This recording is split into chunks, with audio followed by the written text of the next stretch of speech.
అల్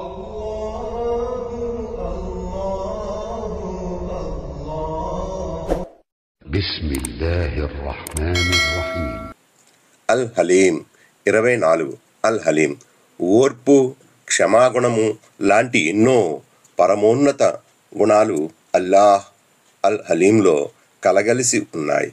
దీనికి మంచి ఉదాహరణ అల్లాను కాదని రాయి రప్పల్ని, చెట్టు పుట్టల్ని కొలిచే వారికి కూడా వారి జీవితావసరాలను ఇస్తూ పోతున్నాడు. ఆ దయామయుడైన అల్లాహ్ మన కృతజ్ఞతాపూర్వకమైన కృత్యాలన్నీ ఆయనకు తెలుసు. మనం మన తప్పును ఏనాడైనా తెలుసుకుని తప్పక ఆయన వైపునకు మరలి వస్తామని మనకు విడుపునిస్తూనే ఉన్నాడు. ఆ దయామయుడైన పరమప్రభు మన పట్ల ఆయన ఎంతో క్షమాగుణంతో చూస్తున్నాడు. అల్లాహ్ అనుగ్రహ గుణమే ఆయన ఆగ్రహ గుణాన్ని ఆవరించి ఉంది. ప్రతి వ్యక్తి తన తప్పులు తెలుసుకుని పశ్చాత్తాపంతో ఆయన వైపునకు మరలుతాడని, ఆయన్నే విశ్వసిస్తాడని, ఆయన్నే ఆరాధిస్తాడని అనుక్షణం అల్లాహ్ ఎదురు చూస్తూనే ఉంటాడు. మనం ఒక అడుగు వేస్తే ఆయన మన కోసం 10 అడుగులు వేస్తాడు. మన తప్పులను, అపచారాలను క్షమించి వాటి పట్ల చూపు వహించి మనల్ని కాపాడాలనే చూస్తాడు.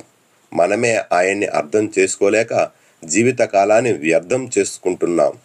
జీవితంలోని అంత్యదశలో నిజస్వామి ఆరాధకుడు ఎవరో తెలుసుకుని పరివర్తన చెందిన వారు కూడా అనేకులున్నారు. మరికొంతమంది ఎన్నిసార్లు అల్లాహ్ హితబోధలు, సూచనలు తమ ముందుకు వచ్చినా ఆయన్ని విశ్వసించకుండానే తమ శ్వాసను విడిచారు. సమాజంలో తమకు ఉన్న గౌరవ మర్యాదలు, సంపదలు, అధికారం, హోదాలే అల్లాహ్ను విశ్వసించకుండా వారికి అడ్డుగోడలే నిలిచాయి.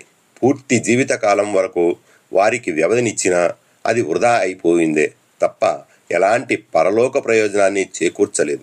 అల్లాహ్ను మించిన దయామయుడు, క్షమాగుణం కలవాడు ఈ లోకంలో మరెవరైనా ఉన్నారా?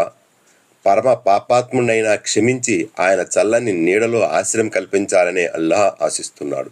అయినా మనం కళ్ళుండి గ్రుడ్డివాళ్లమయ్యాం, చెవులుండి చెవిటివారిమయ్యాం. ఆలోచించే బుద్ధి వివేకాలు కూడా నిజమైన, సవ్యమైన, దివ్యమైన మాట బాట ఏదో తెలుసుకోలేకపోతున్నాం. లోకంలో శాంతి శ్రేయాలు లభించి మరణాంతరం పరలోకాన శాశ్వత స్వర్గ సౌఖ్యాలను ప్రసాదించే ఏకైక మార్గం ఇస్లాం మాత్రమే.